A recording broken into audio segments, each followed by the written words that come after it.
pakiramdam. Kaya ito, kalabas na tayo ng bahay, lakad-lakad tayo na dito para mainitan. Ayan guys, ang ganda-ganda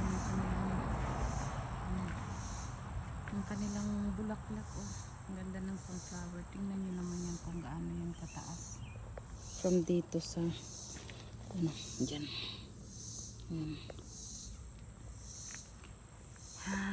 Ang ganda nung araw pati. Oh, sobrang init na. Ngayon ko lang nararamdaman yung init. Nagpapainit tayo sa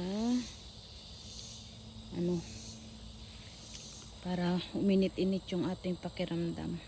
Tinamaan tayo ng ano dahil sa panahon guys. Yan, sumama yung pakiramdam ng ilang araw, pero